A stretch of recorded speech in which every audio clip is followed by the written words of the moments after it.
الحمد لله وحده والصلاة والسلام على من لا نبي بعده أما بعد فأعوذ بالله السميع العليم من الشيطان الرجيم من همزه ونفخه ونفثه قد أفلح من زكاها وقد خاب من دساها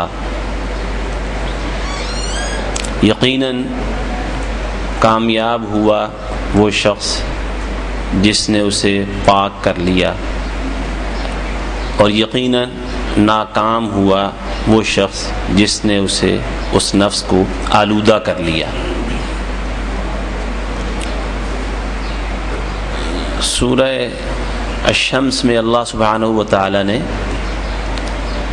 اپنی بڑی بڑی مخلوقات کی قسمیں اٹھا کر نفس انسانی کے حوالے سے یہ ارشاد فرمایا کہ قد افلح من زکاہا، یقیناً وہی شخص کامیاب ہوا جس نے اس کا تزکیہ کر لیا، اس نفس کو پاک کر لیا۔ قد کے ساتھ جملہ فعلیہ آ گیا ہے جس کے معنی ہے کہ یقینی کامیابی اسی شخص کا مقدر ہے جس نے اپنے نفس کا تزکیہ کر لیا، اسے پاک کر لیا۔ اور آگے دوسرا فقرہ بھی قد کے ساتھ ہی ہے، وقد خاب من دساہا، افلح کے مقابلے میں خواب آ گیا، ناکام ہوا، نامراد ہوا۔ من دساہا، زکاہا کے مقابلے میں دساہا، جس نے اس نفس کو آلودہ کر لیا ہے۔ جس نے صاف ستھرا کیا وہ کامیاب ہوا، اور جس نے آلودہ کیا وہ ناکام ہوا۔ ان آیات کی روشنی میں ہمارا موضوع ہے تزکیہ نفس۔ یہ دو لفظ ہیں، دونوں عربی زبان کے لفظ ہیں، اردو زبان میں بھی بولے جاتے ہیں۔ تزکیہ یہ باب تفعیل کا مصدر ہے، زکا یزکی تزکیۃً، اور اس کا مادہ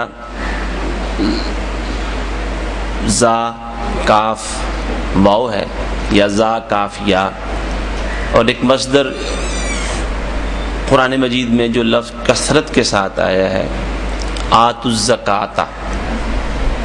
زکوٰۃ لفظ اصل میں مصدر ہے جس کے معنی ایسی بڑھوتی جو اللہ تعالیٰ کی برکت کے ذریعے حاصل ہو، لغوی معنی۔ زکوٰۃ اس اضافے اور اس بڑھوتی کو کہتے ہیں جو برکت الہیہ کے ذریعے حاصل ہو، جیسے امام راغب رحمہ اللہ نے مفردات القرآن کے اندر یہ لکھا ہے، یہ لغوی معنی ہے اس کے۔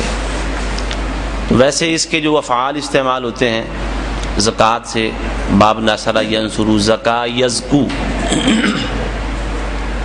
زکا الزرع جس کے معنی کھیتی کا بڑھ جانا، جب کھیتی بڑھ رہی ہو، اس میں نمو ہو رہا ہو، نشو و نما ہو رہی ہو، تو اس کے لیے کہتے ہیں زکا الزرع، کھیتی بڑھ گئی، نشو و نما پانے لگی۔ تو چونکہ مصدر زکوٰۃ ہے اصل فلاسی مجرد میں، اور زکوٰۃ کے معنی کیے گئے ہیں ایسی بڑھوتی اور ایسا اضافہ جو برکت الہیہ کے ذریعے حاصل ہو، تو یہ جو زکوٰۃ ہے، جو اللہ تعالیٰ نے حکم دیا کہ زکوٰۃ ادا ہونی چاہیے، اقیموا الصلاۃ وآتوا الزکاۃ، قرآن مجید میں ہر جگہ پر اقامت صلاۃ کے ساتھ ادائے زکوٰۃ کا حکم دیا ہے، تو اس کو زکوٰۃ کیوں کہتے ہیں؟ تین باتیں اس میں پائی جاتی ہیں۔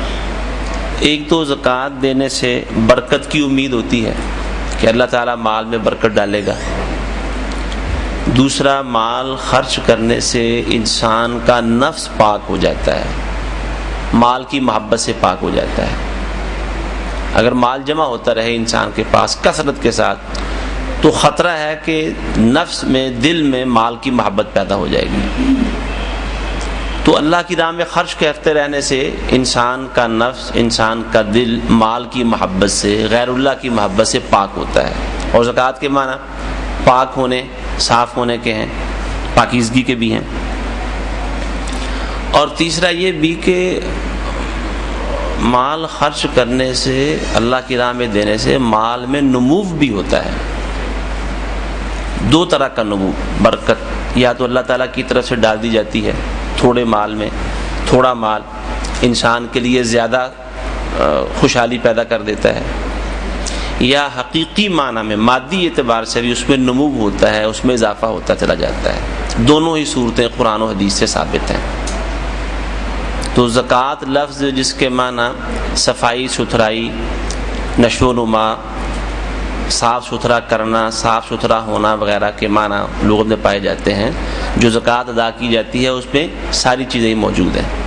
ایک تو زکوٰۃ دینے سے مال پاک ہو جاتا ہے. جو مال کمانے میں نادانستہ طور پر غلطیاں ہو جاتی ہیں، کمیاں کوتاہیاں ہو جاتی ہیں، مال خرچ کرنے سے اللہ تعالیٰ وہ معاف کر دیتا ہے، مال پاک ہو جاتا ہے. اس سے برکت کی امید ہوتی ہے. انسان جب خرچ کرتا ہے تو اللہ تعالیٰ اس میں برکت ڈال دیتا ہے، اس امید سے خرچ کرتا ہے کہ برکت ہوگی. اس سے انسان کا اپنا نفس بھی پاک ہوتا ہے، جس طرح کہ مال بھی پاک ہوتا ہے. اور پھر اس سے انسان کے مال میں نمو بھی ہوتا ہے، یعنی حصی طور پر بھی انسان کے مال میں نمو ہونا شروع ہو جاتا ہے. تو یہ تو لفظ زکوٰۃ ہے. اصل ہمارا لفظ عنوان کا وہ ہے تزکیہ، جس کے معنی ہوتے ہیں صاف ستھرا کرنا، صاف ستھرا بنانا، نشو و نما دینا، نشو و نما کرنا. یہ تزکیہ لفظ کے لغوی معنی ہے. کسی چیز کو صاف ستھرا کرنا، بنانا، کسی چیز کو نشو و نما دینا، اس کی نشو و نما کرنا، پرورش کرنا، اس کو بڑھانا. اور یہ جو تزکیہ لفظ ہے اس کے معنی ایک واقعاتی جو صورتحال ہے اس سے بھی سمجھے جا سکتے ہیں. کسان جس وقت کوئی بھی فصل تیار کرنا چاہتا ہے، اس کا عمل مکمل طور پر لغوی لحاظ سے تزکیہ کا مظہر ہوتا ہے.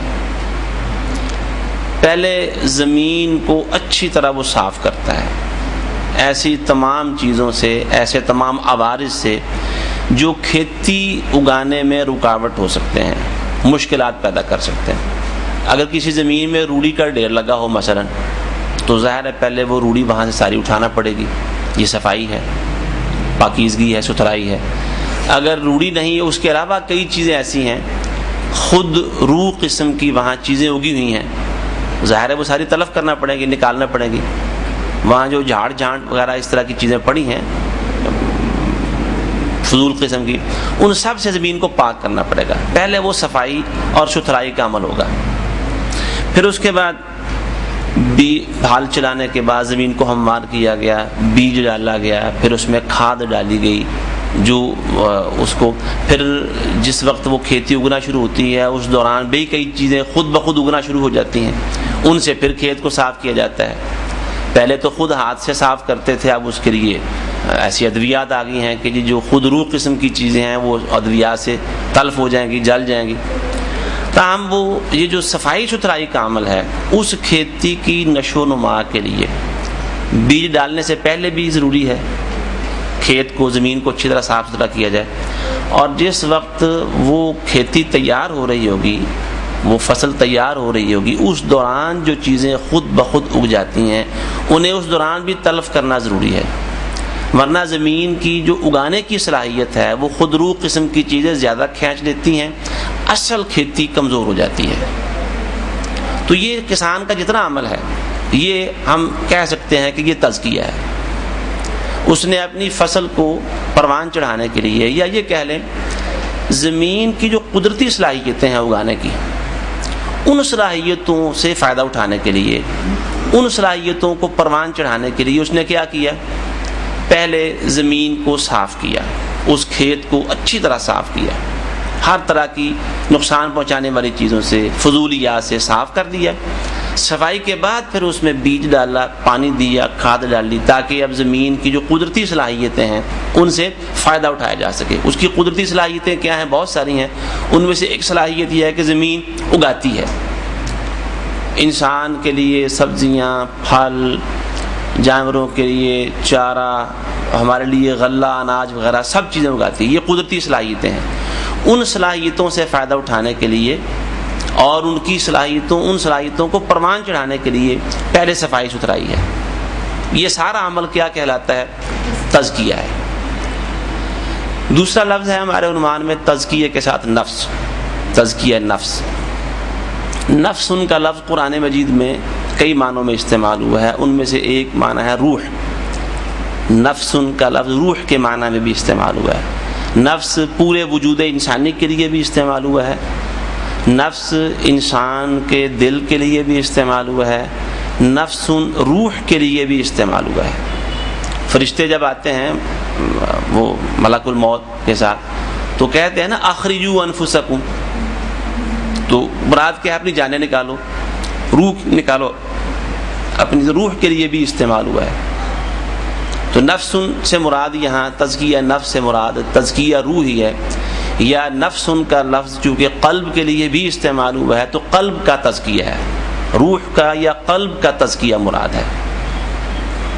نفس کی فاء پر اگر زبر پڑھ لی جائے نفس، تو اس کے معنی سانس کے ہوتے ہیں، اور نفس جو انسان کے جسم میں منہ اور ناک کے ذریعے سے داخل ہوتا ہے۔ اگر منہ بند ہو سونے کی حالت میں تو ناک سے سانس جاری رہتا ہے، انسان جاگ رہا ہوتا ہے تو منہ سے بھی۔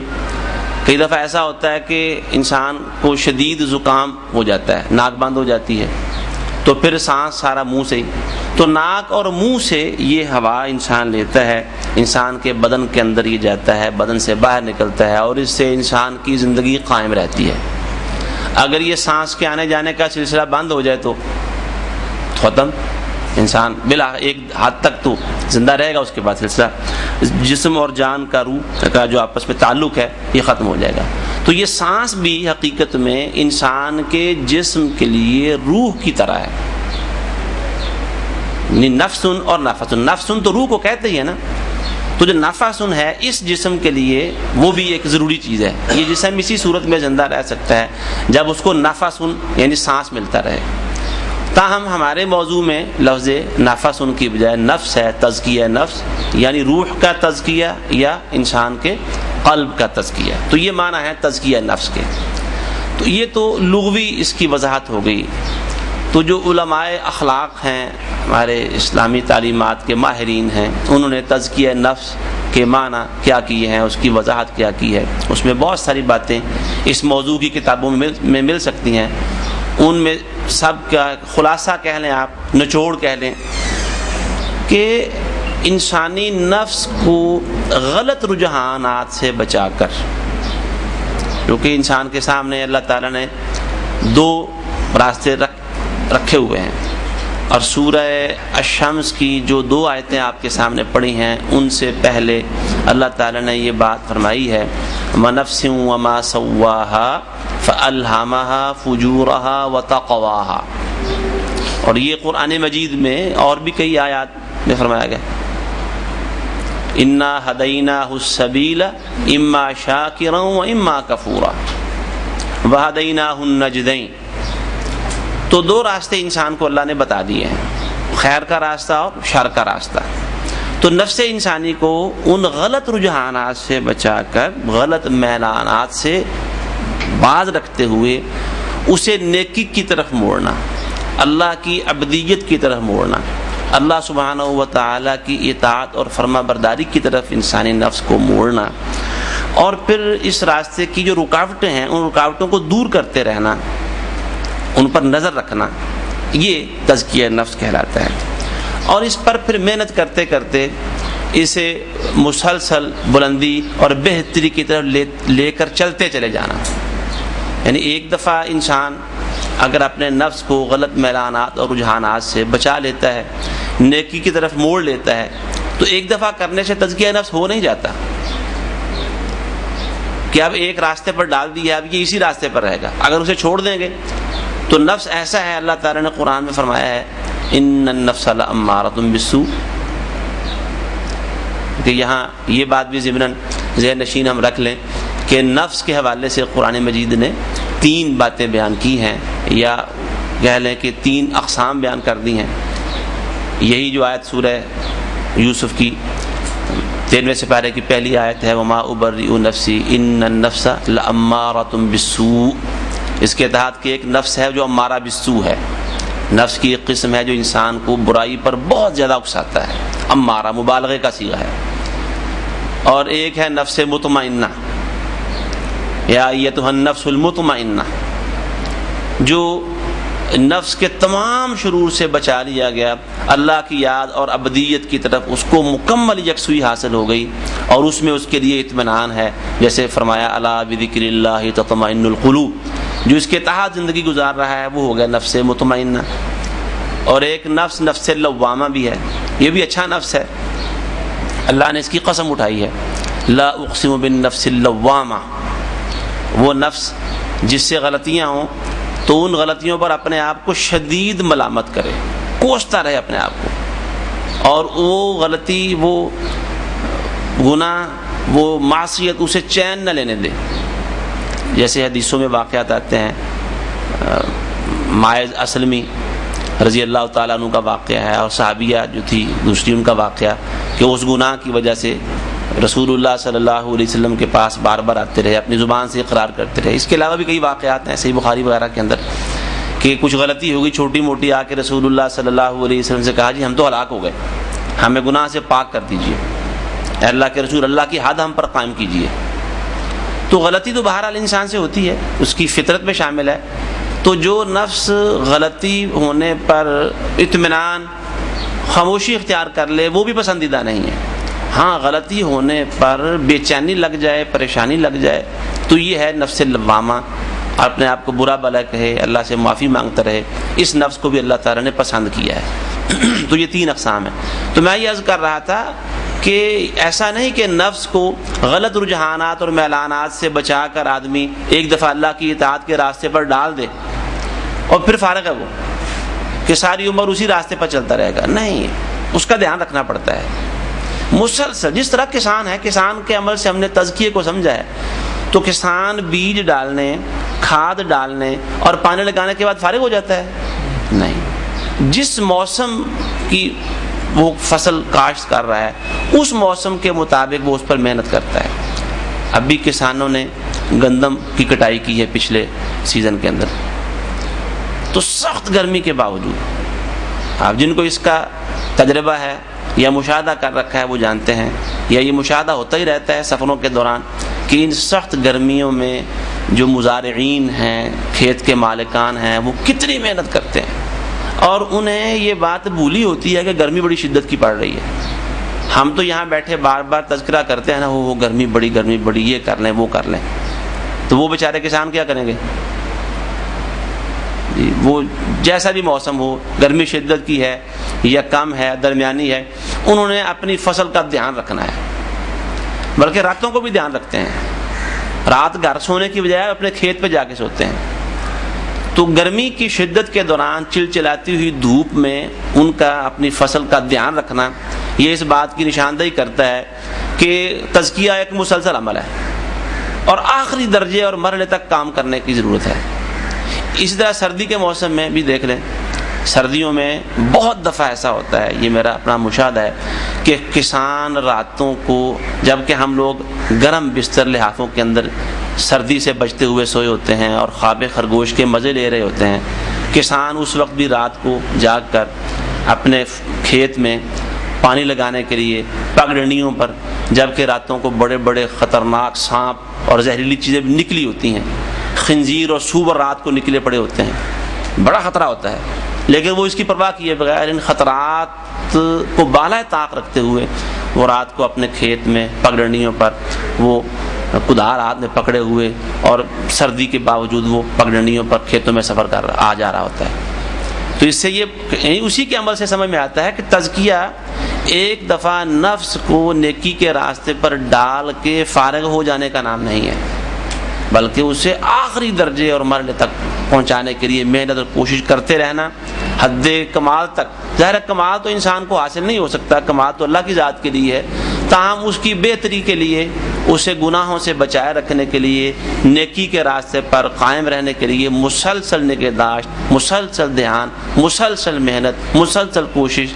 کسان کی طرح جب لوگ سوئے ہوئے ہوں تو وہ جاگا ہوا ہو، جب لوگ آرام کر رہے ہوں تو وہ نیند سے بے پرواہ اپنی محنت کے اوپر لگا ہوا ہو۔ یہ تزکیہ نفس ہے۔ کتاب و سنت پر غور کرنے سے معلوم ہوتا ہے کہ یہ تزکیہ نفس جو ہے، یہ انبیاء کرام کی بعثت کے مقاصد میں سے ہے. نبوت کے مقاصد ہیں اللہ نے قرآن میں بیان کیے ہیں. ان مقاصد میں سے ایک مقصد ہے کہ لوگوں کا تزکیہ ہو. موسیٰ علیہ الصلوۃ والسلام اپنی جب مبعوث ہوئے تو فرعون کے پاس جانے کا حکم ہوا. اذهب الى فرعون انه طغى سورہ نازعات میں. فرعون کے پاس جاؤ، وہ بڑا سر چڑھ گیا ہے، سرکشی اختیار کی اس نے. فقل هل لك الى ان تزكى، اس سے پوچھو کہ کیا تمہیں اس بات میں رغبت ہے کہ تم اپنا تزکیہ کر لو. یعنی جو موسیٰ علیہ الصلوۃ والسلام کے ذریعے فرعون پر دعوت پہنچائے گی بالکل بنیادی، اس میں تزکیے کے لفظ آئے ہیں. هل لك الى ان تزكى. اور یہ کتاب و سنت سے معلوم ہوتا ہے کہ انسان جب اپنے کام سے، محنت سے جو اللہ نے فرض کر رکھی ہے فارغ ہوتا ہے نا، تو فراغت پر دعائیں قبول ہوتی ہیں.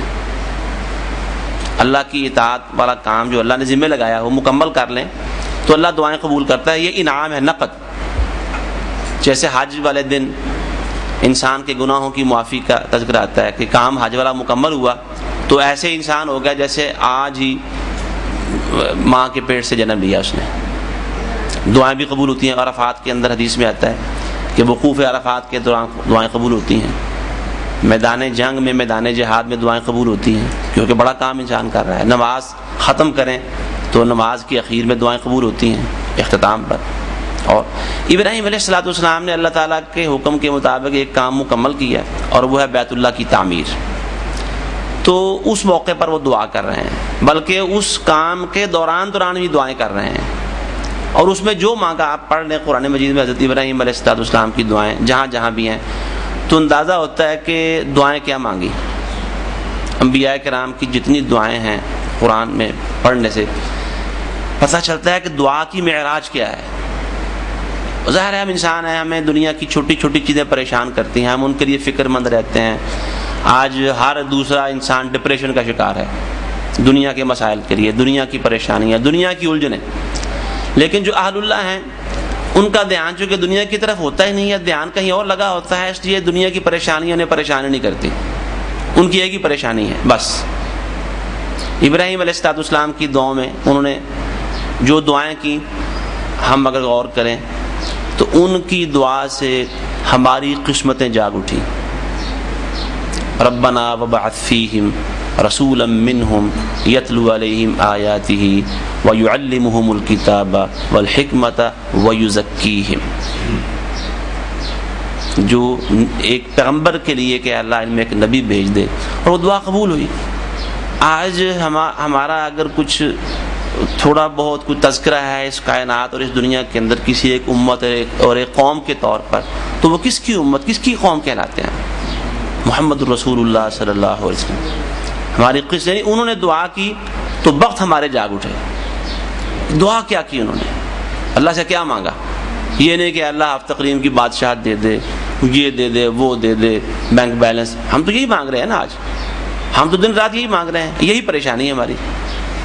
اور اس وقت جتنی بھی آپ دیکھ لیں سیاسی منظر کے اوپر جماعتیں نظر آتی ہیں، حتیٰ کہ دینی منظر پر وہ جماعتیں جو سیاست کے اندر ان ہو چکی ہیں، وہ بھی قوم کے سامنے اپنا ایجنڈا جب رکھتی ہیں تو مسائل کے حل کے لیے معاشیات کا مسئلہ سر فہرست ہوتا ہے. گویا کہ دینی اور سیاسی تمام جماعتوں نے یہ سوچ لیا ہے اور یہ سمجھ لیا ہے، اس بات کا یقین کر لیا ہے کہ سب سے بڑا مسئلہ انسانوں کا معاشیات کا مسئلہ ہے. جبکہ قرآن و حدیث کے مطالعے سے یہ بات سمجھ میں آتی ہے کہ یہ مسئلہ نہیں انسانیت کا. انسانیت کا سب سے بڑا مسئلہ اس کی اپنی انسانیت ہے. وہ انسانیت کیسے قائم ہو سکتی ہے، اور انسانیت کا مقصد تخلیق، مقصد وجود کیا ہے، وہ حاصل ہو گیا تو سارے مسائل حل ہو گئے.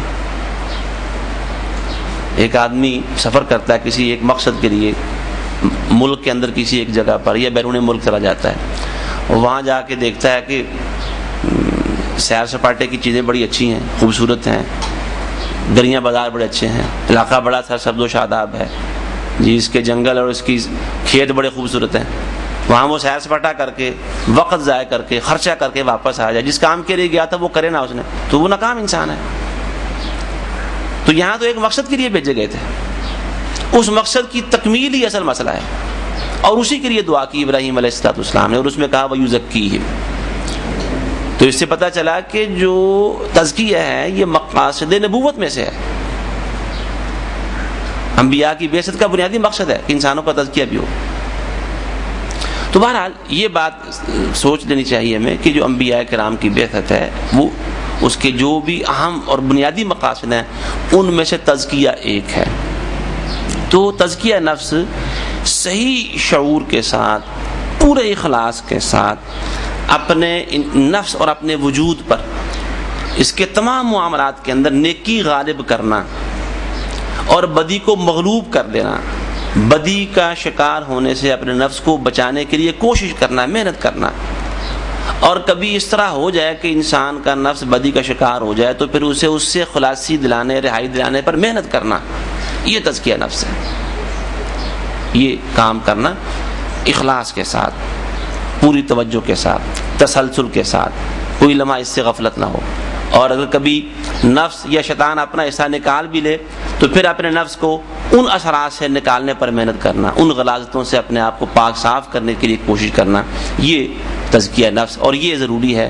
اسی پر اللہ رب العزت نے فرمایا قد افلح من زکاہا، اور جو اس میں ناکام ہے، نفس کو اس کے حال پر چھوڑ دیا، شیطان کے حوالے کر دیا، بلکہ خود نفس کا اسیر ہو گیا، اس کی خواہشات کا اسیر ہو گیا، تو فرمایا وقد خاب من دساہا۔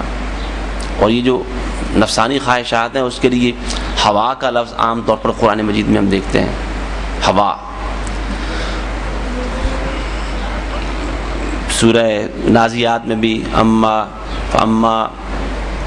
اما من خاف مقام ربہ ونہی النفس عن الہوا، ہوا کا لفظ آیا ہے۔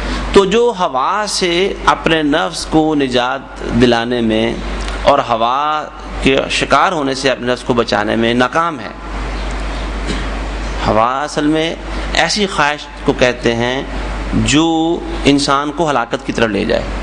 اصل میں ہوا یہوی کے معنی ہوتے ہیں اوپر سے نیچے کی طرف آنا۔ فلافی مجرد کا باب ضرب یضرب ہوا یہوی، ہوا یہوی کے معنی ہوتے ہیں بلندی سے نیچے کی طرف آنا۔ تو ہوا ایسی خواہشات ہیں کہ انسان پہلے تو بلندی پر تھا، اب اس کے اوپر سوار ہو گیا تو وہ تنزلی شروع ہو گئی، اس کی انحطاط شروع ہو گیا، زوال شروع ہو گیا، وہ ڈلوان کی طرف آ رہا ہے۔ اور ایسے ہی لوگوں کے لیے پھر کہا گیا وَأَمَّا مَنْ خَفَّتْ مَوَازِينُهُ فَأُمُّهُ حَاوِيَةٌ، ان کا ٹھکانہ حاویہ ہے، حاویہ یعنی گڑھا، وہ گڑھے میں ڈالا جائے گا۔ کون سا گڑھا؟ وَمَا أَدْرَاكَ مَا هِيَ، تمہیں کیا پتا وہ حاویہ کیا ہے؟ اصل میں وہ گڑھا ہے نار حامیہ، دہکتی ہوئی آگ کا گڑھا ہے وہ، یعنی جو خود ہوا کے گھوڑے پر سوار ہو گیا، اور جب گھوڑا بے قابو ہو جاتا ہے نا، اس کی لگامیں انسان کے ہاتھ سے نکل جائیں گھوڑے پر بیٹھے ہوئے، تو پھر انسان کا بچاؤ بس الحفیظ والا معاملہ ہے۔ اور یہ معاملہ ایک دفعہ یہ کہہ لیں کہ میرے ساتھ خود ایک دفعہ پیش آیا ہے، گھوڑا تو نہیں تھا، ایک خچر پر سواری کا موقع ملا، وہ بہت ہی خچر تھا، انتہا درجے کا خچر، میں اتنا اناڑی تھا کچھ، بلکہ بالکل اناڑی تھا، تاہم اس نے مجھے ایسا بس میں گرنے سے بچا ہوں، وہ ایسا بے قابو ہوا کہ میرے نیچے سے وہ سواری نکل گئی، بس گرنے سے بچا۔ تو یہ مشاہدہ ہوا ہے کہ جب انسان بے لگام اور سرکش قسم کے گھوڑے پر سوار ہو جائے تو اس کی نجات اور اس کی کہہ رہے سلامتی کے بارے میں کچھ نہیں کہا جا سکتا۔ تو ہوا اصل میں ایسا ہی ایک گھوڑا ہے، اگر انسان بے قابو قسم کا گھوڑا، اگر انسان نفس کی اصلاح کی بجائے اپنے آپ کو اس کے حوالے کر بیٹھا اور خود بھی اس کا اسیر ہو گیا تو پھر اس کی نجات یہ بالکل یعنی بالکل مایوسی ہے، اس کے سلسلے میں نجات کی کوئی امید نہیں لگائی جا سکتی، الا کہ اللہ تعالیٰ اس پر رحم فرمائے اور وہ اس نفس کی غلامی سے نکل آئے اور اپنے آپ کو اللہ کی غلامی پر لگا دے۔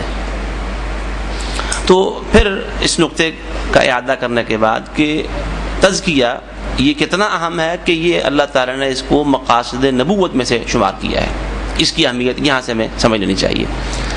اب آگے یہ مسئلہ ہے کہ ظاہر ہے کہ اللہ تعالیٰ کے فرمان کے مطابق فلاح تزکیے کے بغیر ممکن نہیں ہے۔ قد افلح من زکاہا، اگر تزکیے سے کوئی شخص محروم ہے تو وہ ناکام انسان ہے، تو یہ تزکیہ ہمیں کس طرح حاصل ہو سکتا ہے؟ ہم نے اپنے نفس کو، اپنی روح کو، اپنے قلب کو پاک کرنا ہے، تو اس کا طریقہ کیا ہے؟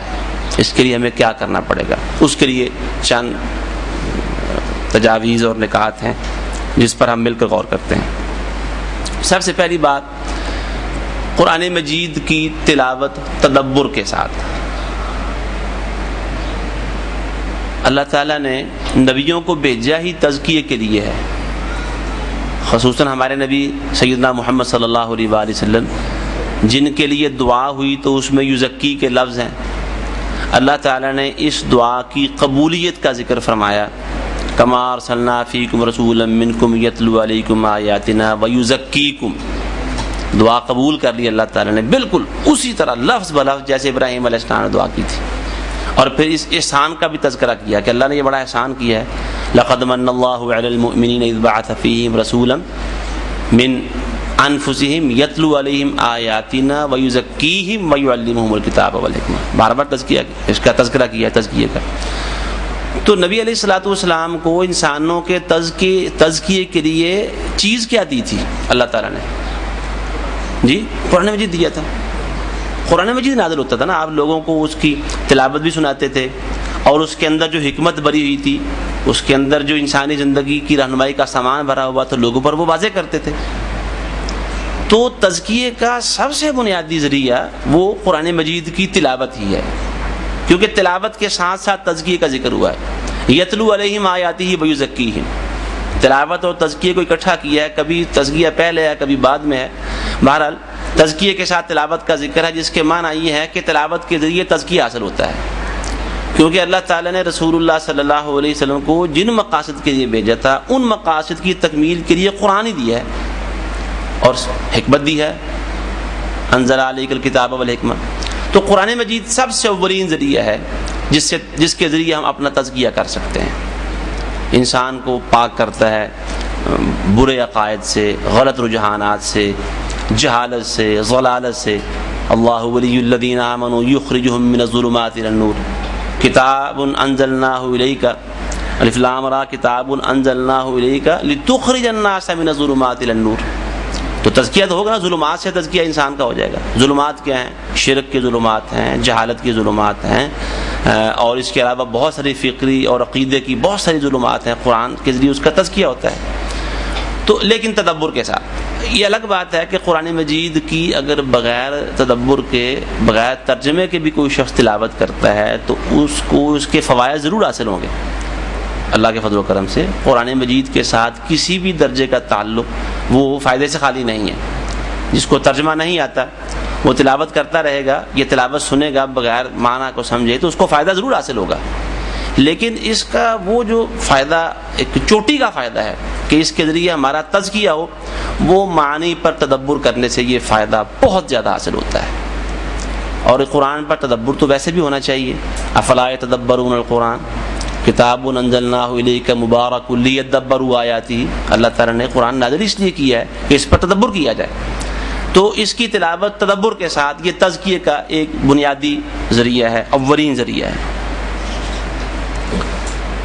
دوسری بات جس کے ذریعے تزکیہ ہمیں حاصل ہو سکتا ہے وہ انہی آیات کی روشنی میں کتاب و حکمت کی تعلیم سے بھی تزکیہ حاصل ہوتا ہے، کیونکہ جن آیتوں میں تلاوت آیات، تزکیہ اور تعلیم کتاب و حکمت کا ذکر ہے، ان سب میں تلاوت کے الفاظ ہمیشہ پہلے ہی آئے ہیں، تلاوت آیات کے الفاظ پہلے آئے ہیں، تزکیہ اور تعلیم کی ترتیب بدلتی رہی ہے، تزکیہ کہیں تعلیم سے پہلے ہے، کہیں تعلیم کے بعد ہے۔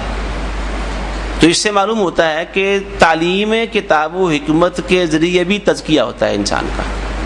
تعلیمات، اللہ نے جو تعلیمات اپنے حبیب علیہ الصلوۃ والسلام کو دی ہیں، اور ظاہر ہے پچھلی بات جو میں نے کی ہے قرآن پر تدبر کرنا، اور تدبر سے بھی تعلیم کا فائدہ حاصل ہوگا نا۔ تو اگر الگ سے انسان خصوصی طور پر تعلیم پائے، اساتذہ کے پاس، معلمین کے پاس بیٹھ کر سیکھے، سوالات کرے، آیات کے معنی پوچھے، باقاعدہ طور پر شاگردی اختیار کر لے، حدیث پڑھے، اور جو علوم ہیں کتاب و سنت کے وہ سیکھنے کی کوشش کرے تو ان کا فائدہ واقعی ہوتا ہے. اور اگر ہم صحابہ کرام رضی اللہ عنہم اجمعین کی سوانح عمریاں پڑھیں تو ان کے نفس کس طرح پاک ہوئے تھے دنیا کی آلائشوں سے. اب دیکھیں کوئی صحابی بھی کسی بھی حوالے سے کوئی معمولی درجے کا حامل صحابی نہیں ہے، لیکن آپ ایک حوالے سے غور کریں، رسول اللہ صلی اللہ علیہ وسلم کی جو تعلیم تھی، آپ نے جو ان پر محنت کی، جو ان کی تربیت فرمائی، اس حوالے سے آج کے دور کے ساتھ اگر ایک موازنہ کریں، اس وقت دنیا میں کسی بھی شعبے کی تعلیم کا جو سب سے اونچا درجہ ہے نا وہ پی ایچ ڈی ہے. اس سے اور اس کے بعد پھر ایک سال کے لیے اس میں پوسٹ پی ایچ ڈی کا بھی اب آ گیا ہے کہ کسی بڑے اسکالر کے ساتھ جو اپنے میدان کا بڑا ماہر ہے اس کے ساتھ ایک سال جا کے اس موضوع پر دوبارہ کام کرتے ہیں اس کی نگرانی میں، تو اس کی طرف سے یا وہ جو ادارہ ہے اس کی طرف سے ایک مزید ڈگری جاری کی جاتی ہے، ایک سند جاری کی جاتی ہے جس کو پوسٹ پی ایچ ڈی کہتے ہیں. تو جو آدمی کسی بھی فن اور کسی بھی موضوع پر یہاں تک پہنچ جاتا ہے وہ اپنے فن کا سب سے بڑا ماہر ہے دنیا کی نظر کے اندر. اور دیکھا جائے تو ہوتا بھی ہے، یعنی ان شعبوں کے اندر جو لوگ کام کرتے ہیں وہ نظر بھی آتا ہے کہ واقعی اس نے اپنے فن پر اپنے موضوع پر محنت کر رکھی ہے. وہ دینی موضوعات ہوں، دین کے مختلف کئی ایک موضوعات ہیں، معاشرتی موضوعات ہوں، سیاسی ہوں، معاشیات کا کوئی موضوع ہو، تو اگر وہ محنت کرے اس میدان کے اندر تو پتہ چلتا ہے کہ واقعی اس نے محنت کی ہوئی ہے. ایک عام آدمی کی گفتگو یا معلومات اور ایک وہ پی ایچ ڈی اور پوسٹ پی ایچ ڈی کرنے والا، اس کا زمین آسمان کا فرق ہوتا ہے. نظر آتا ہے کہ واقعی ایک بہت بڑی ایک ڈگری ہے، بہت بڑا ایک اعزاز ہے جس کو یہاں تک پہنچنے کا موقع ملے. رسول اللہ صلی اللہ علیہ وآلہ وسلم نے صحابہ کرام میں سے جس کو جس ڈیوٹی پر مامور کیا، اور صحابہ کرام سے مختلف کام لیا، آپ نے لوگوں سے زکوٰۃ اور صدقے وصول کرنے کا کام لیا، انہیں پہرے داری پر کھڑا کیا، انہیں سپہ سالار بنایا، انہیں خزانوں کا امین بنایا، انہیں عام فوجی بنایا، کسی بھی طرح ایلچی بنا کر بھیجا، صحابہ کرام کو سفیر بنا کر بھیجا. ہر صحابی نے جو ڈیوٹی رسول اللہ صلی اللہ علیہ وسلم نے ان کی لگائی تھی وہ آج کے پی ایچ ڈی وہاں تک اور پوسٹ پی ایچ ڈی والے وہاں تک نہیں پہنچ سکتے جہاں صحابہ کرام میں سے ایک فرد پہنچا نظر آتا ہے. وہ تزکیہ تھا رسول اللہ صلی اللہ علیہ وسلم نے کیا تھا. آپ نے تعلیم دی تھی ان کو نا، کتاب و حکمت کی تعلیم. جب سپہ سالار جاتے تھے، دستے روانہ کرتے تھے، آپ ان کو کچھ احکام اور ہدایات دے کر بھیجتے تھے، کن کو نشانہ بنانا ہے، کن کو نظر انداز کرنا ہے، اس طرح کی بڑی بنیادی تعلیمات دے کر بھیجتے تھے. اور کیا مجال ہے صحابہ کرام رضی اللہ عنہم اجمعین اس سے سر منہ بھی انحراف کرتے ہوں. تو ان کی زندگیاں تزکیے سے لبریز نظر آتی ہیں، اور اس کے پیچھے کیا تھی؟ وہی کتاب و حکمت کی تعلیم جو رسول اللہ صلی اللہ علیہ وسلم کو دے رہے تھے. یعلمہم الکتاب والحکمہ. اور اب دیکھتے ہیں ہم صحابہ کرام تو صحابہ کرام ہیں جنہوں نے براہ راست فیضان نبوت سے اکتساب کیا ہے رضی اللہ عنہم اجمعین. ان کے شاگرد بھی بڑے باکمال ہوئے، شاگردوں کے شاگرد، اور کئی ایسے لوگ جن کے نام تک بھی معلوم نہیں ہو سکے واقعات تاریخ میں ملتے ہیں. یہ واقعہ الادب المفرد کے اندر حضرت عبداللہ بن عمر کے حوالے سے ہے کہ عبداللہ بن عمر رضی اللہ تعالیٰ عنہ نے جنگل میں ایک چرواہے کو دیکھا جو غالباً غلام ہی تھا، تو دل میں خیال آیا کہ ذرا اس کا امتحان لیتے ہیں بندہ کیسا ہے. اسے کہا یار یہ ایک بکری مجھے بیچ دو. انہوں نے کہا نہیں میں ان کا مالک نہیں ہوں، میں بکریوں کا مالک نہیں ہوں، میں تو غلام ہوں. کہا یہ تو اور اچھا ہے، پیسے جیب میں ڈالو اور جا کے تم اپنے مالک سے کہنا کہ بھیڑیا ایک بکری اٹھا کے لے گیا تھا. اور جنگلوں میں اکثر ایسا ہوتا رہتا تھا، بھیڑیے یہی کرتے ہیں، جو بکری ذرا ریوڑ سے الگ ہوئی بھیڑیا نے اس کو جھپٹا اور لے گیا. تو بہانہ بھی بڑا معقول بتایا اس کو. تو الادب المفرد میں لکھا ہے کہ وہ غلام حضرت عبداللہ ابن عمر کی یہ بات سن کر کہ اپنے مالک کو جا کے کہنا کہ بھیڑیا لے گیا تھا، تو آسمان کے دیکھتے ہوئے ایک ٹیلے پر چڑھ گیا اور زور زور سے کہہ رہا تھا اللہ اللہ اللہ. کہ اللہ کہاں گیا؟ پھر اللہ کو کیا جواب دوں گا؟ اور ظاہر ہے یہ شخص، اس کا نام کہیں نہیں ملا آج تک، مجھے نہیں ملا کہ یہ شخص جس نے یہ کہا تھا یہ شخص کون تھا، نام کیا تھا اس کا. اور یہی واقعہ الادب المفرد کے اندر تو یہ میں نے پڑھا ہے، یہی واقعہ تھوڑے سے فرق کے ساتھ حضرت عمر رضی اللہ تعالیٰ عنہ کے حوالے سے بھی علماء سے کئی دفعہ سنا ہے کہ انہوں نے کہا، وہ اپنی رعایا کا جائزہ لیتے رہتے تھے. یہی بات انہوں نے دیکھا کہ ایک آدمی ہے جنگل میں، دیکھتے ہیں اس کا جائزہ لیتے ہیں. تو عمر رضی اللہ تعالیٰ عنہ نے اس کو یہی بات کہی. تو اس نے کہا جناب دنیا کے مالک کو تو یہ جواب دوں گا، جو حقیقی مالک اللہ ہے اس کو کیا جواب دوں گا جا کے. جی نہیں، دودھ والا نہیں، یعنی یہ بات جی ہاں جی، وہ بھی تزکیے والا واقعی ہے. یہ دودھ میں پانی والا واقعہ بھی اس کے اندر تزکیے میں ہی آتا ہے.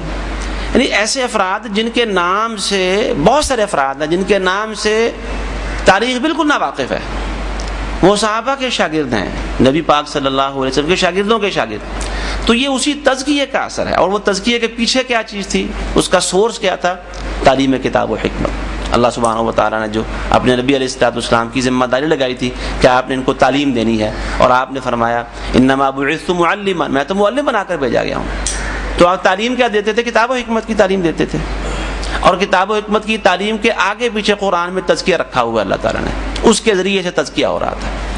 تو تزکیے کا دوسرا ذریعہ اہم ترین کتاب و حکمت کی تعلیم ہے. اور دیکھنے میں آیا آج بھی اللہ کے فضل و کرم کے ساتھ اللہ تعالیٰ نفس کی شرارتوں سے، شیطان کے وسوسوں سے محفوظ رکھے. اب بھی دیکھنے میں آ رہا ہے آج یہ 15ویں صدی کے اندر بھی جن لوگوں کو اللہ کی توفیق سے کچھ نہ کچھ کتاب و حکمت کی تعلیم کے ساتھ ایک تعلق پیدا ہو جاتا ہے، ان سے ایک شغف ہو جاتا ہے، دلچسپی پیدا ہو جاتی ہے، وہ تھوڑی تعلیم پانے کے ساتھ ساتھ ان کا تزکیہ ہونا شروع ہو جاتا ہے.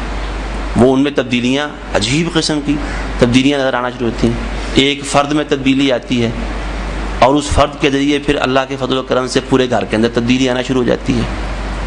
یہ آج بھی مشاہدہ یہی ہے کہ کتاب و حکمت کی تعلیم جو صحیح تعلیم ہے، خالص تعلیم، اس سے تزکیے کا فائدہ حاصل ہو جاتا ہے. تو یہ دوسرا ذریعہ ہے. تیسرا ذریعہ تزکیے کا وہ اللہ سبحانہ و تعالیٰ کا ذکر ہے، ذکر اللہ، ذکر الہی.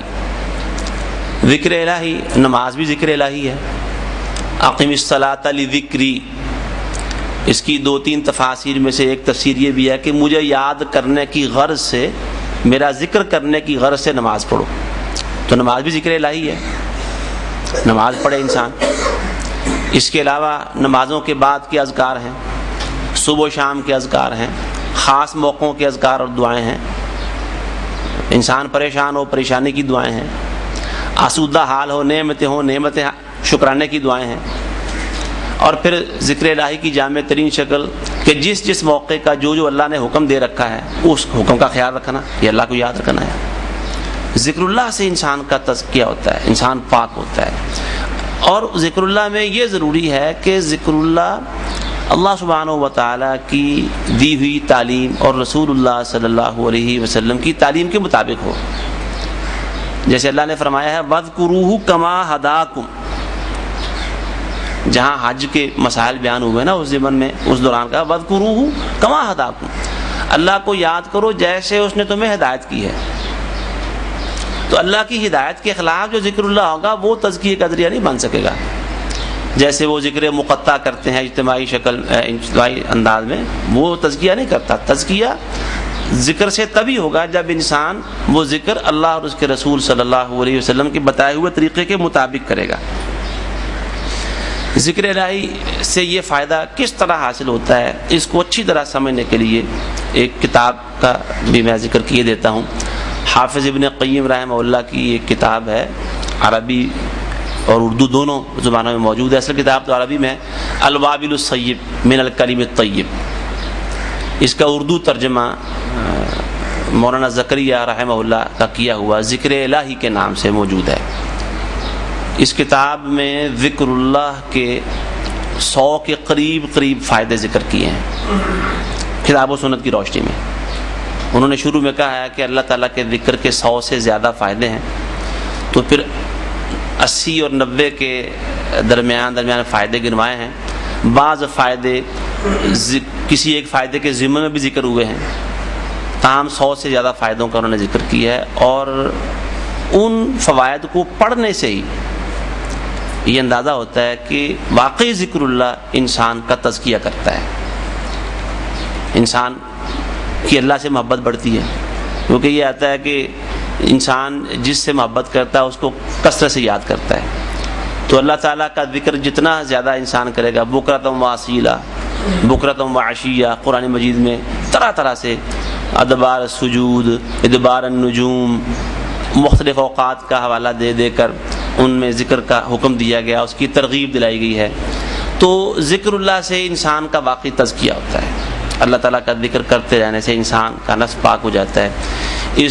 اب دیکھیں اس کی ایک مثال بھی دیتا ہوں. سنن ترمذی میں ایک روایت ہے، اور یہ بھی حافظ ابن قیم رحمہ اللہ نے ذکر کے ایک فائدے کے تحت ذکر کیا ہے.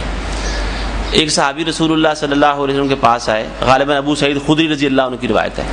انہوں نے آ کر کہا کہ اللہ کے رسول میں بہت بوڑھا ہو گیا ہوں، تو اسلام کے حکم بھی بڑے بڑھتے چلے جا رہے ہیں، زیادہ ہی ہو گئے ہیں، تو اب میرے اندر ہمت ختم ہو رہی ہے، میں ان پر عمل نہیں کر سکتا، مشکل ہو رہی ہے میرے لیے دین پر عمل کرنے میں، تو مجھے اس کا کوئی حل بتائیے. نبی کریم صلی اللہ علیہ وسلم نے اس کا حل تجویز کیا کہ لا یزل لسانک رطبا بذکر اللہ، تمہاری زبان ہر وقت اللہ کے ذکر سے تر رہنی چاہیے. لا یزل لسانک رطبا بذکر اللہ. اب اس کے ایک معنی ظاہری طور پر یہ سمجھ میں آتے ہیں کہ نبی علیہ الصلوۃ والسلام نے ان کو اچھی خاصی رعایت دے دی کہ ان احکام پر اگر تم عمل نہیں کر سکتے تو نہ کرو، ذکر اللہ ہی کرتے رہو. ظاہری معنی تو یہ سمجھ میں آتے ہیں، کیونکہ انہوں نے کہا تھا کہ میں بوڑھا بہت زیادہ ہوں، شریعت کے احکام بڑھ رہے ہیں، میرے لیے بڑی مشکل ہو رہی ہے، تو آپ نے فرمایا تم ذکر اللہ ہی کرتے رہو پھر. اور کئی لوگ اس طرح کی باتوں کا سہارا بھی لیتے ہیں، نماز نہیں پڑھتے، دل کی نماز ہے جی ہماری، پردے کے بعد مسئلہ بیان ہو کہتے ہیں آنکھوں کا پردہ ہے، آنکھوں اور دل کی بات کر کے نہ جان چھڑا جاتے ہیں. رسول اللہ صلی اللہ علیہ وسلم نے انہیں رعایت نہیں دی تھی، بلکہ اللہ تعالیٰ کے حکموں پر عمل کرنے میں جو دشواری ہو رہی تھی، جو مشکل پیش آ رہی تھی، اور جسم اس کے لیے جو اپنے آپ کو کمزور سمجھ رہا تھا، اس کمزوری کا علاج ذکر اللہ سے کیا تھا. یعنی ذکر اللہ ایک ٹونک ہے، اس کی یہ ایک ملٹی وٹامن چیز ہے جو انسان کی ساری کمزوریوں اور اس طرح کی کوتاہیوں کو دور کر دے گا.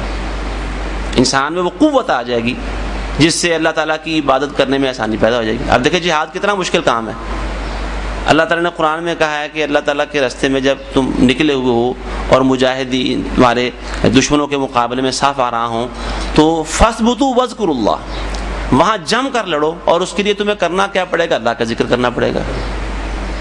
وہ جو کمزوری ہوگی تھوڑی بہت انسان میں، ذکر اللہ سے وہ کمزوری دور ہو جائے گی.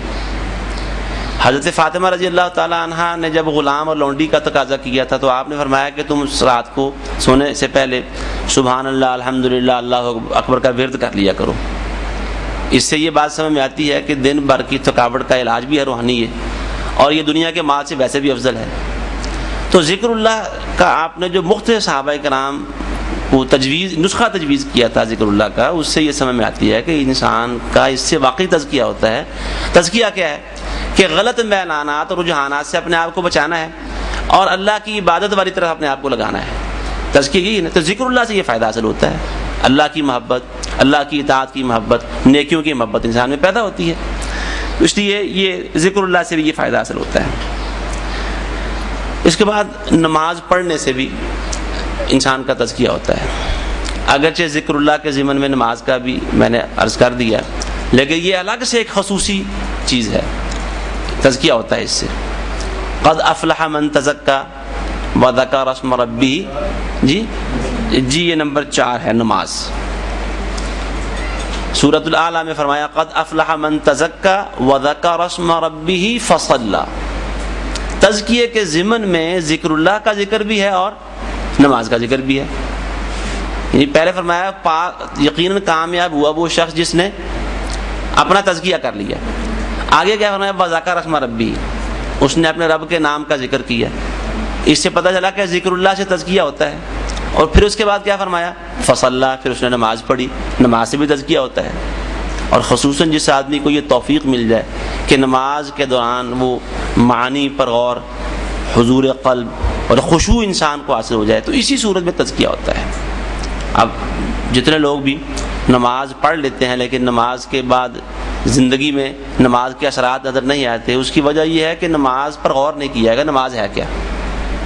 اللہ تعالیٰ نے فرمایا ہے ان الصلاۃ تنہی عن الفحشاء والمنکر، تو انسان سے فحشاء اور منکرات کو نماز ختم کر دیتی ہے۔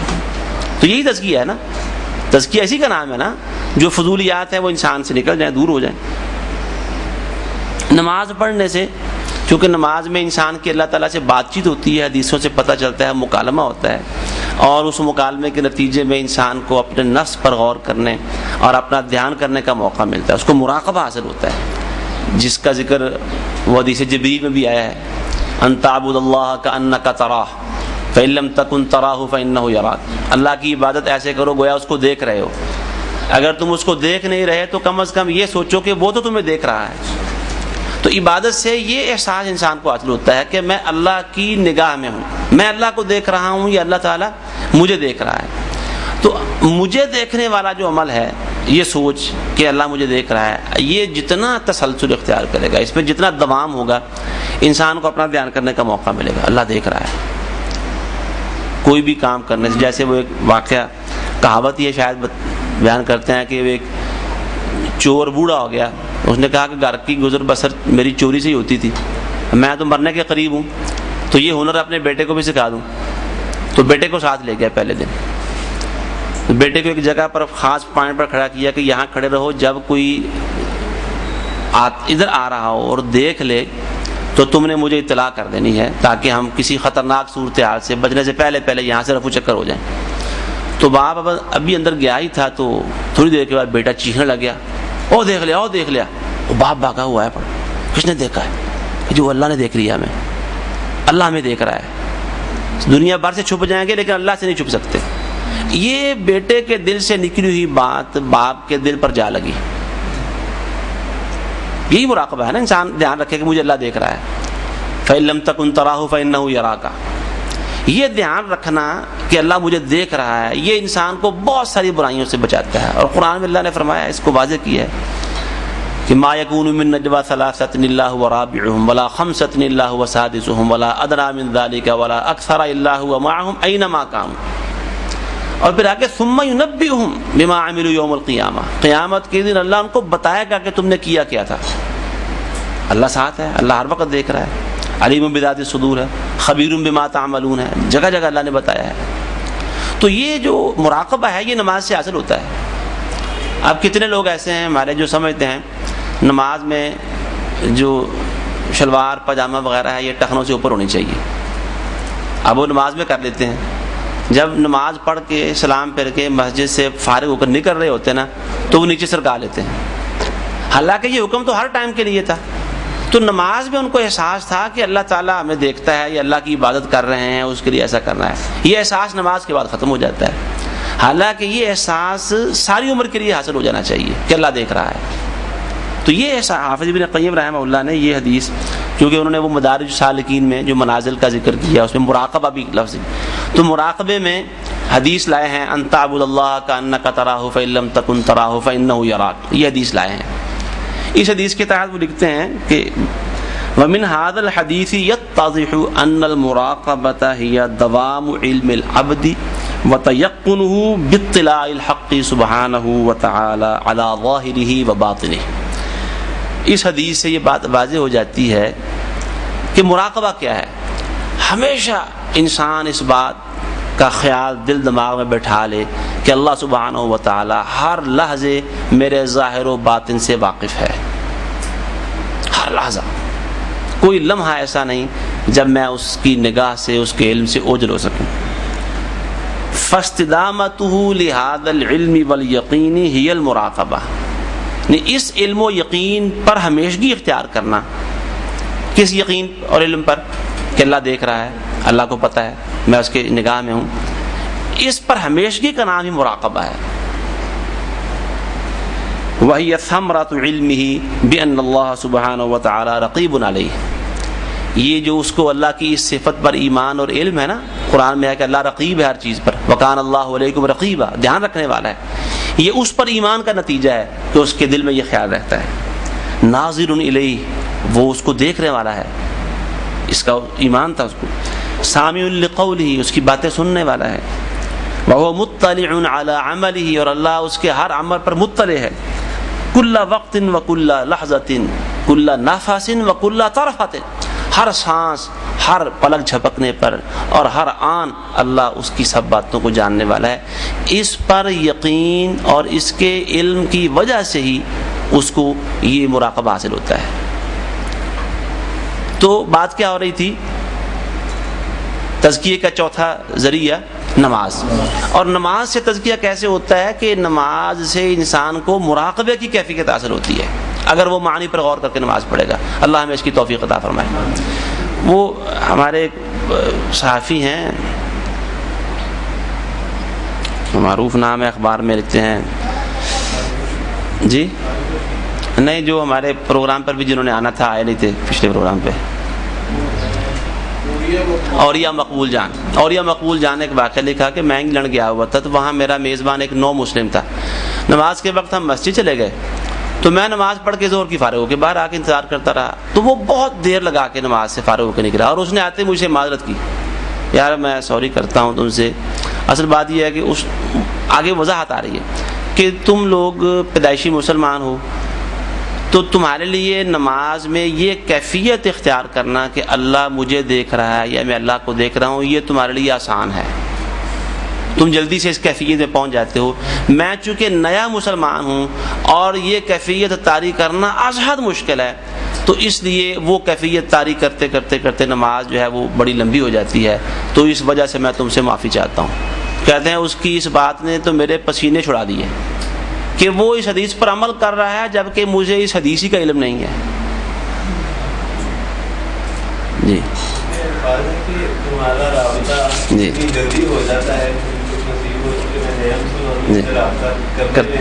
دیر لگتی ہے، رابطہ جلدی ہو جاتا ہے تمہارا، میرا رابطہ دیر سے ہوتا ہے، ٹائم لگ جاتا ہے.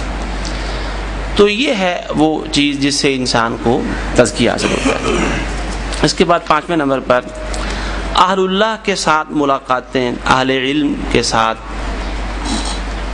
اتقیاء کے ساتھ ملنے جلنے سے، ان کی مجالس میں بیٹھنے سے، ان سے ملاقاتیں کرنے سے بھی یہ فائدہ حاصل ہو جاتا ہے. ایسے لوگ جن کو اللہ رب العزت نے تزکیے کا وافر سامان دیا ہوا ہے، ان سے ملنا، ان کے پاس جانا، چل کر جانا.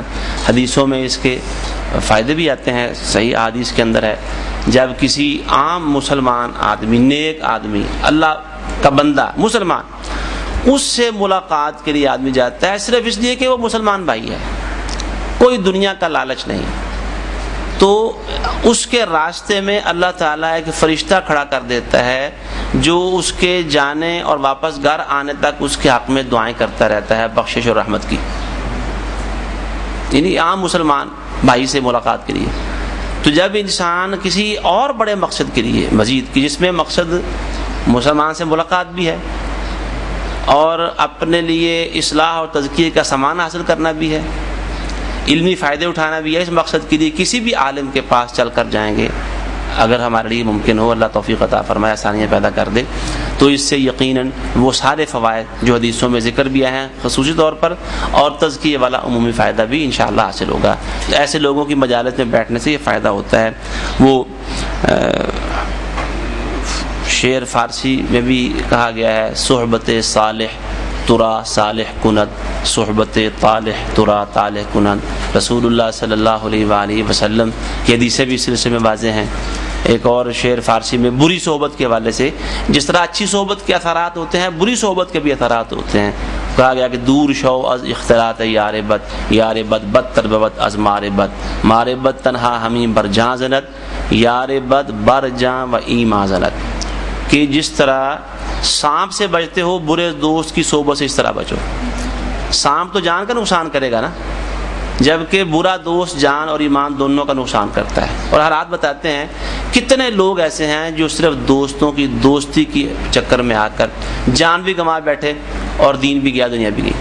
آج کل کئی حالات واقعات ایسے سامنے آتے ہیں. اس کے بعد 6 نمبر پر کتابوں کا، کچھ کتابیں ہیں اگرچہ یہ بات کتاب و حکمت کی تعلیم تک بھی رکھی جا سکتی ہے، لیکن کچھ کتابیں ایسی ہیں جو تزکیے کے مختلف عنوانات پر لکھی گئی ہیں، ان کتابوں کے مطالعے سے بھی ظاہر ہے اس میں کتاب و سنت کی تعلیمات ہیں اللہ کے فضل و کرم کے ساتھ، تو خصوصی طور پر اس عنوان سے لکھی جانے والی کتابوں کا مطالعہ بھی کرنا چاہیے۔ اور اس میں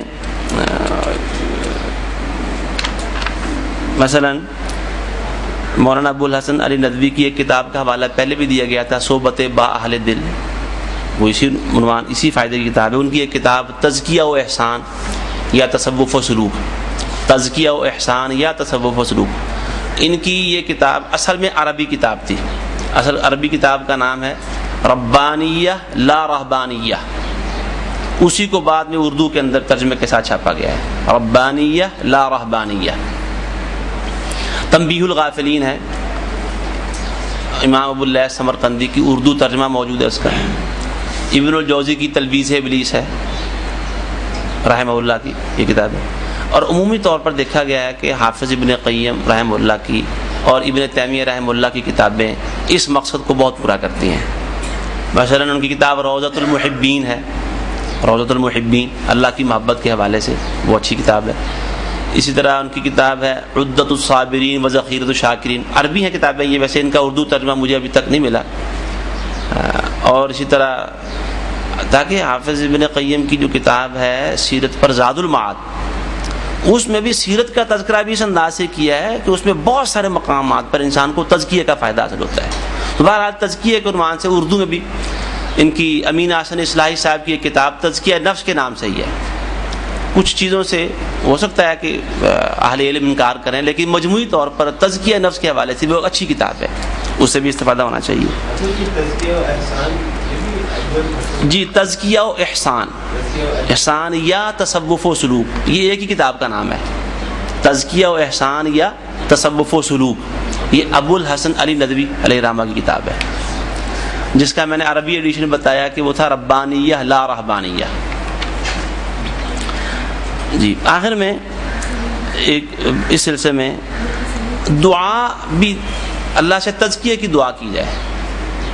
قرآن مجید میں سورہ نور میں اللہ تعالیٰ نے فرمایا ہے، جہاں وہ حضرت عائشہ رضی اللہ تعالیٰ عنہا پر وہ الزام بہتان لگایا گیا، اور اس کے بعد اللہ تعالیٰ نے فرمایا ہے کہ وَلَوْلَا فَضْلُ اللَّهِ عَلَيْكُمْ وَرَحْمَتُهُ مَا زَكَىٰ مِنْكُمْ مِنْ أَحَدٍ أَبَدًا، اگر اللہ کا فضل اور اس کی رحمت نہ ہوتی تو تم میں سے کوئی پاک نہ ہوتا۔ اور آگے فرمایا اللہ ہی ہے جو جس کا چاہتا ہے تزکیہ کر دیتا ہے۔ تو جب تزکیہ کرنا اللہ کے ہاتھ میں ہے، اللہ کے بس اور اختیار میں ہے، تو پھر اسی سے مانگنا چاہیے نا۔ اور اس کے لیے رسول اللہ صلی اللہ علیہ وسلم کی مسنون دعا، آپ ذرا اندازہ کریں، صحیح مسلم میں یہ دعا کتاب و ذکر و دعا میں باب فی الادعیہ کے اندر یہ دعا ہی ہے، لمبی دعا ہے، اس کا ایک حصہ تزکیے کے حوالے سے ہمارے سامنے آ رہا ہے کہ وہ ہستی اور شخصیت جن کی بعثت کے لیے دعا ہی یہ ہوئی تھی کہ اللہ ایسا نبی بھیج جو تزکیہ کر دے، اور اللہ تعالیٰ نے فرمایا کہ وہ تزکیہ کرتے ہیں، بالفعل وہ تزکیہ کر رہے ہیں، یزکیہم 2 دفعہ فرمایا اللہ تعالیٰ نے۔ وہ اللہ تعالیٰ سے دعا کر رہے ہیں اللہم آتی نفسی تقواہا وزکیہا انت خیر من زکاہا انت ولیہا ومولاہا، اے اللہ میرے نفس کو اس کا تقوی نصیب فرما دے، وزکیہا اور اس کا تزکیہ فرما دے، انت خیر من زکاہا تو ہی سب سے بہتر ہے جو اس کا تزکیہ کر سکتا ہے، انت ولیہا ومولاہا تو ہی اس کا والی ہے، دوست ہے، مولا ہے، سارے اختیارات اس نفس کے تیرے پاس ہیں۔ تو تزکیے کی دعا کرنی چاہیے، اللہ سے مانگنا چاہیے تزکیہ۔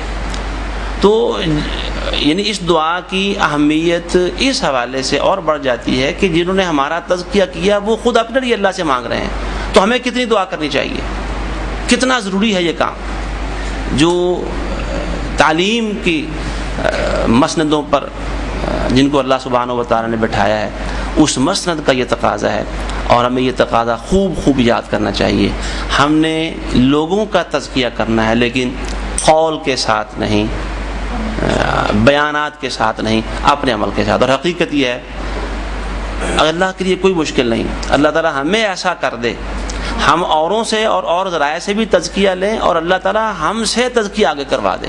اللہ کے لیے مشکل ہے کوئی مشکل نہیں. وہ دعا جو اہل ایمان کی دعا سورہ فرقان کے اخیر میں عباد الرحمن کے اوصاف کے اندر وجعلنا للمتقین اماما، ہمیں متقین کا امام بنا، یعنی لوگ ہم سے تقوی سیکھیں، تقوی میں ہم لوگوں کے امام بنیں، وہ ہمارے مقتدی بن جائیں. تو یہ دعا بھی کرنی چاہیے اللہ تعالیٰ سے. آخر میں پھر ایک تزکیے کی ایک شکل ممنوع بھی قرار دی گئی ہے قرآن مجید کے اندر. قرآن نے ایک جگہ سورہ نجم میں فرمایا فلا تزکوا انفسکم، اپنے نفسوں کا تزکیہ نہ کرو. اس کے معنی ہے کہ اپنی پارسائی کا تذکرہ نہ کرو کہ میں بڑا اچھا اور میں بڑا ایسا اور ویسا. اپنی پاکیزگی، اپنی پارسائی، اپنی نیکی، اپنے تقوی کا تذکرہ اپنی زبان سے کرنا یہ ٹھیک نہیں ہے. یہ اللہ ہی کو زیب دیتا ہے کہ وہ اپنی اعلیٰ صفات کا تذکرہ کرے. مومن آدمی کو اللہ کوئی خیر نصیب فرما دے تو اس کو یہی بات زیب دیتی ہے کہ اس خیر کی نسبت اللہ سبحانہ و تعالیٰ کی طرف کرے. الخیر کلہ بیدیک، اے اللہ ہر طرح کی خیر و بھلائی صرف تیرے ہی ہاتھ میں ہے. بیدک الخیر، ساری خیر تیرے ہی ہاتھ میں ہے. اس لیے اپنا تزکیہ نہیں کرنا چاہیے اس معنی میں کہ اپنی نیکی، پاکیزگی، پارسائی، پاک بازی کا تذکرہ اپنی زبان سے نہیں کرنا چاہیے.